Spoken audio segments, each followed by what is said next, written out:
My fellow countrymen, today the guns are silent. A great tragedy has ended. A great victory has been won. The skies no longer rain death. The seas bear only commerce. Men everywhere walk upright in the sunlight. The entire world lies quietly at peace. The holy mission has been completed. And in reporting this to you, the people, I speak for the thousands of silent lips forever stilled among the jungles and the beaches and in the deep waters of the Pacific, which mark the way. I speak for the unnamed brave millions homeward bound to take up the challenge of that future which they did so much to salvage from the brink of disaster. As I look back on the long, tortuous trail from those grim days of Bataan and Corregidor, when an entire world lived in fear, when democracy was on the defensive everywhere, when modern civilization trembled in the balance, I thank a merciful God that He has given us the faith, the courage, and the power from which to move victory.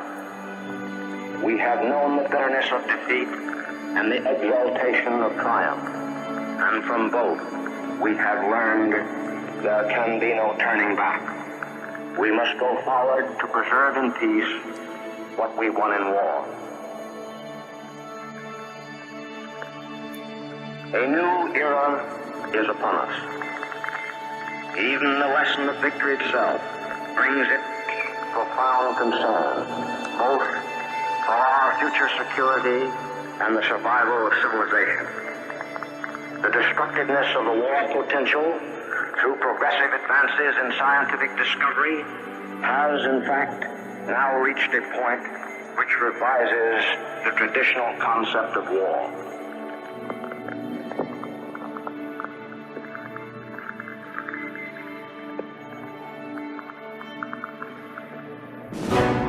Men, since the beginning of time, have sought peace.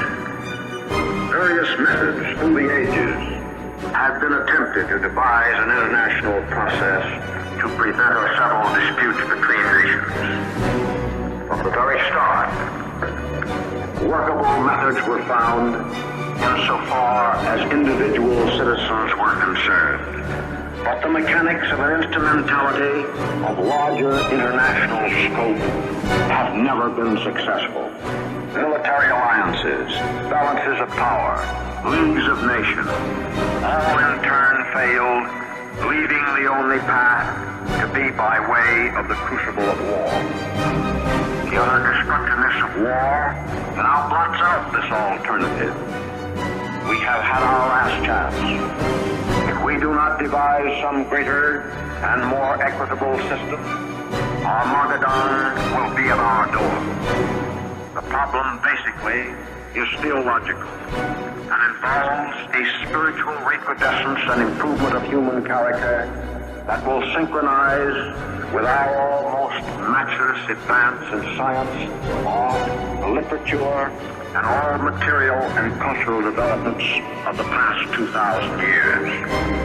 It must be of the spirit if we are to save the flesh.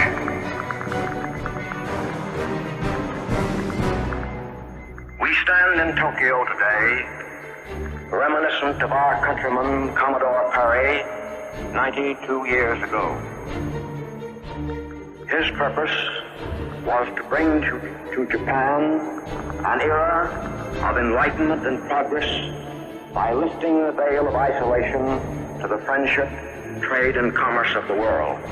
But alas, the knowledge thereby gained of Western science was forged into an instrument of oppression and human enslavement.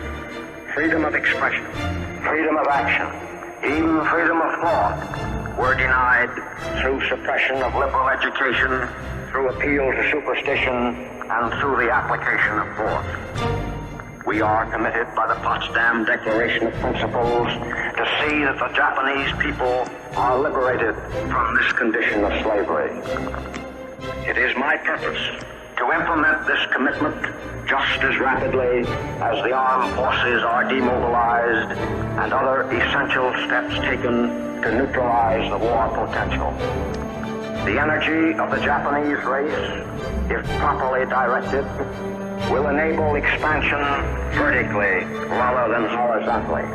If the talents of the race are turned into constructive channels, the country can lift itself from its present deplorable state into a position of dignity.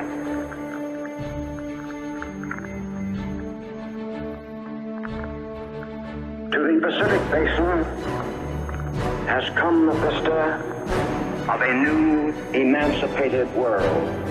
Today, freedom is on the offensive. Democracy is on the march. Today, in Asia as well as in Europe, unshackled peoples are tasting the full sweetness of liberty, the relief from fear. In the Philippines, America has evolved a model for this new free world of Asia.